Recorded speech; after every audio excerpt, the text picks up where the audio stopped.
À cette édition de grande actualité, ce qu'on appelle le journal de proximité dans notre maison, le format simplifié de Guinée Actu est pour l'ouvrir ce soir. Première escale à Conakry, la capitale, où le ministre de l'économie et des finances et celui des mines ont conjointement conféré avec une délégation d'hommes d'affaires russes.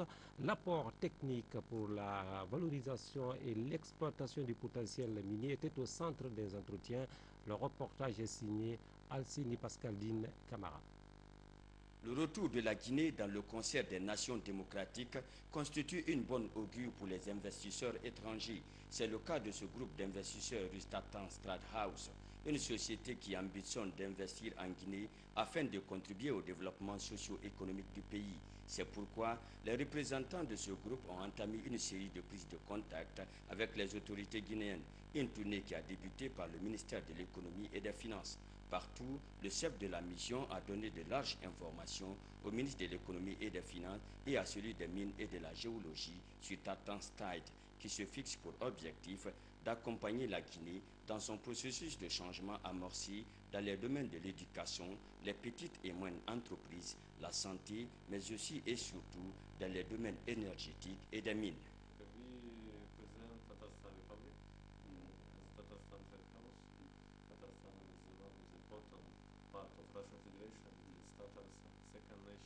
Ramil Mavlutov, il est le directeur général de ce qu'on appelle Tatarstan Trade House.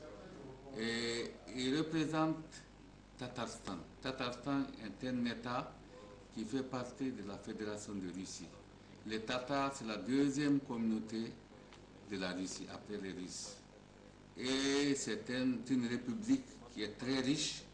Il produit la moitié de la production d'hélicoptères en Russie, plus de la moitié des véhicules, comme les véhicules Kama, plus de la moitié des avions. Et ils ont des industries pétrolières très développées parce qu'ils produisent du pétrole. Au nom du président de la République, le professeur Alpha Condé, le ministre de l'économie et des finances et celui des mines et de la géologie et le secrétaire général du ministère de l'énergie se sont réjouis de l'initiative de ce groupe, une démarche allant dans le cadre de l'amélioration des conditions de vie des Guinéens en matière de réalisation d'industries minières et de l'éducation. On quitte les locaux feutrés de Conakry pour mettre à présent le cap sur le pays profond Mamou, la ville Carrefour, qui vient en effet d'abriter, vous le savez, un forum synthèse sur la validation de la lettre de politique nationale de décentralisation et de développement local. C'est un forum qui aura mobilisé des experts, cadres, personnes ressources et autorités du secteur. Synthèse de la synthèse de Mamou, Paté Baldé. C'est dans le but de partager et de valider les données techniques du document de la lettre de la politique nationale de la décentralisation et de développement local collectée par le FNU, le PNUD de l'Union européenne, que le ministère de l'administration du territoire et de la décentralisation, grâce à l'appui du PNUD à travers son programme d'appui à la gouvernance démocratique et au renforcement des capacités, a organisé cette rencontre à Mamou. L'atelier avait regroupé les autorités politiques et administratives, les maires et présidents de CRD, les représentants d'ONG et de projets et la société civile venus des préfectures de Mamou, d'Alaba et de Pita. C'est vous qui, réalisez la décentralisation sur le terrain. C'est vous qui êtes confrontés à des difficultés. Nous voulons voir avec vous si les propositions faites dans cette stratégie, dans ce diagnostic, correspondent aux réalités de votre région. La lettre de politique nationale de la décentralisation et du développement local est un document de 57 pages élaboré en 2010 par le ministère de l'administration du territoire et de la décentralisation grâce à l'appui de ses partenaires. Ce document constitue un outil indispensable de développement, d'orientation et d'harmonisation des interventions, aussi bien pour le gouvernement guinéen, les partenaires techniques et financiers que sectoriels. L'élaboration de la lettre de politique nationale de décentralisation et de développement local s'inscrit dans cette vision qui promeut un système de gouvernance efficace et partagé, caractérisé par la responsabilisation citoyenne, la transparence et la participation des populations à la gestion des affaires publiques à la base. La présente rencontre, en plus des objectifs visés, est de recueillir l'analyse que font les acteurs locaux de la région sur les enjeux, les stratégies proposées et la mise en œuvre de cette politique en vue de sa finalisation. La déconcentration et la décentralisation sont les deux poumons de la démocratie.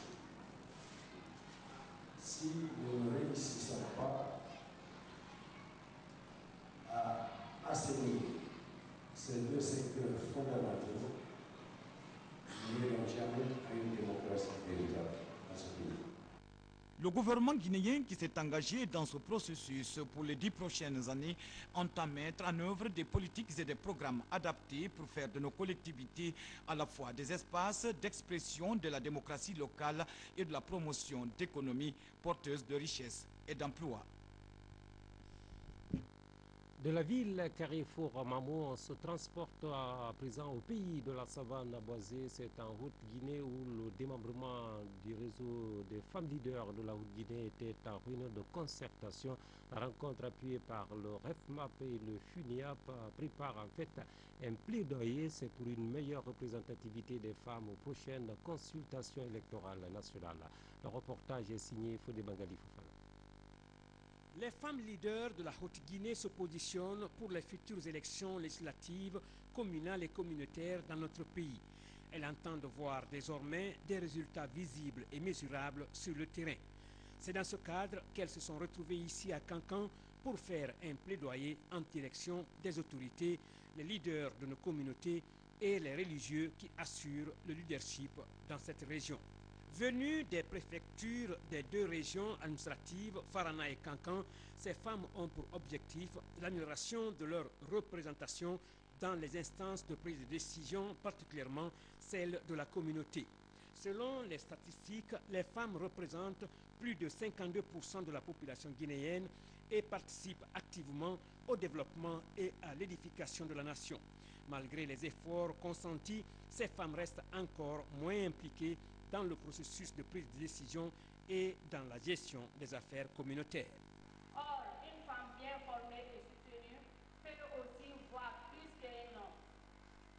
C'est pourquoi le réseau des femmes du fleuve Mano pour la paix, depuis sa création, ne cesse d'initier avec ses partenaires des actions devant mieux contribuer à la promotion de la femme, tant dans le processus de paix que celui de développement. Force est de reconnaître que les présenteurs de la tradition, de nos coutumes, de nos religions aussi font que, jusqu'à présent, ce que nous souhaitons pour leur meilleur positionnement, nous n'avons pas d'abord. Ces acteurs impliqués dans le changement et le développement global de la Guinée reconnaissent les efforts déployés depuis un certain temps pour aider les femmes à s'émanciper, mais aussi à se hisser au sommet des instances de décision politique. Pour eux, la Guinée entre dans une nouvelle ère à travers l'élection démocratique du professeur Alpha Condé à la tête de notre pays. Au sortir de cette rencontre, les femmes ont recommandé. Nous, femmes leaders des préfectures des deux régions administratives, Parana et Cancan, exigeons l'application correcte du quota 30% dans les prochaines échéances électorales. Le plaidoyer en tant que tel, moi, ce qui me concerne, est déjà entendu depuis longtemps. Et j'espère que les autorités à tous les niveaux feront autant. Mais ce que je recommande, il faut que nous passions maintenant de la parole à l'acte. Un détour rapide à Conakry où nous allons cette fois-ci évoquer un dossier des plus inquiétants. C'est la situation des centres médicaux publics qui sont devenus, vous le savez, des boîtes à sous où pratiquement tous les soins ou prestations, ou tout soin pratiquement prestations, est subordonné au paiement de l'argent. En effet, les malades démunis sont grugés au vu et au su de tout le monde. Abdoulaye Diallo commente ce reportage de Mikini Moussa Kamara. De nombreux établissements sanitaires de notre pays sont transformés aujourd'hui en de véritables centres d'affaires. Ceci, au mépris total de l'éthique et de la déontologie, les cliniques, souvent construites par les médecins des hôpitaux publics, restent encore chères. Ce ne sont pas toujours très faciles parce que nos charges ne font qu'augmenter, le coût du carburant, le coût des médicaments, ce qui, in fine, se répercute sur le coût même du fonctionnement de la clinique. Actuellement, il faut être honnête, nos charges sont très élevées, ce qui fait que certains coûts ont été revus un peu à la hausse. Actuellement, le fonctionnement des centres médicaux emploie à l'affairisme des médecins inquiète les pauvres malades. Pourtant, les nouvelles autorités ont inscrit la santé au premier plan de leurs priorités. Retour dans le pays profond en nous rendant cette fois-ci à Kankan où l'ONG Plan Guinée a décidé de développer ses actions à l'image de la construction et de l'équipement de salles de classe à Kankaville. Amadina Koura et Conson sont visés par l'opération. En témoigne ce reportage de Fodé Bagali Fofana. Après Kissidougou, Gekedou, Massanta, Zerekoreyo, Mouye, Farana, Kankan est la dernière zone d'intervention dans notre pays de l'ONG Plan Guinée dans son projet de renforcement et de protection des enfants à travers l'éducation. La construction et l'équipement d'écoles primaires et secondaires, la formation des enseignants du primaire et du secondaire sont entre autres principales activités à mener par l'ONG. C'est dans ce cadre qu'elle a réalisé dans l'enceinte de cette école primaire de Madina Koura, dans la commune urbaine de Kankan, 3 salles de classe. Loin de là, à 115 km de Kankan, dans le secteur de Conson, cet autre bâtiment flambant neuf, comprenant aussi 3 salles de classe. L'une des motivations fondamentales à faire de telles réalisations dans les communautés lointaines du plan de la Guinée, c'est de répondre en quelque sorte à l'un des droits de l'enfant, celui de l'éducation. Mais aussi accompagner l'État dans sa politique éducative pour appuyer les communautés qui n'ont pas d'école à avoir des écoles, à faciliter donc l'accès et la qualité pour la formation de nos enfants pour un lendemain meilleur. Plan Guinée a organisé ce séminaire de formation destiné aux enseignants du primaire et du secondaire de Kankan. 85 enseignants du primaire, dont 52 femmes, et 45 enseignants au secondaire ont pris part à cette formation de renforcement de leur capacité d'enseignant. 3 jours durant, ils ont appris des méthodes et techniques d'enseignement d'une part, et d'autre part, l'exploitation des programmes en vigueur. S'adressant aux enseignants séminaristes, l'inspecteur régional de l'éducation de Kankan a mis l'accent sur un certain nombre de questions, notamment la problématique de la maîtrise de la langue d'enseignement, le français et l'utilisation des manuels. On ne peut pas utiliser un programme sans manuel. Pour que les cours puissent bien donner, il faut faire un plaidoyer pour le manuel. Ce qu'on est en train de faire doit être profitable à l'apprenant, l'élève qui est en classe. Si on réussit à le faire, on aura atteint l'objectif visé. La Guinée actue toujours avec ce geste de civisme et d'humanisme qui nous conduit dans le Kakandé où les ressortissants et fils de la localité viennent d'assainir le grand cimetière de Djanwalia à cette Bouquéville. Une occasion sans doute de grandes retrouvailles pour faire des prières et des bénédictions.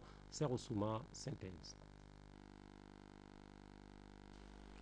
Assainir le cimetière de Djanwalia, c'est le souci qui a animé les populations de Boké à travers cette campagne d'assainissement, d'où la mobilisation de l'ensemble du couche sociale, dont les jeunes en majorité, pour débarrasser ce cimetière de la commune urbaine de Boké d'ordures. Un cimetière où reposent des grands noms et autres érudits qui ont marqué l'histoire de Kakandé. C'est ce qui justifie l'implication effective du gouverneur, préfet et maire de cette localité. Cette initiative d'un ressortissant de Boké vise à unir les fils de Kakandé autour d'actions de développement dans un climat de paix et de concorde nationale. Venons aux côtés de nos morts pour faire ces prières afin que si c'est nous qui sommes aujourd'hui vivants, nous sommes fautes parce que nous ne venons pas de foi pour rendre ces hommages-là, vraiment qu'ils puissent nous tolérer et que Boké puisse voir de très beaux jours pour son développement socio-économique. Voilà l'activité et l'idée qui nous amène ici, c'est par rapport au regroupement de tous les fils de Kakandé sur un même objectif. La lecture du Saint-Coran à la mosquée de Djanwalia, suivie de prières et bénédictions dites par le collège des imams, s'inscrit dans une dynamique de consolidation du tissu social dans le Kakandé.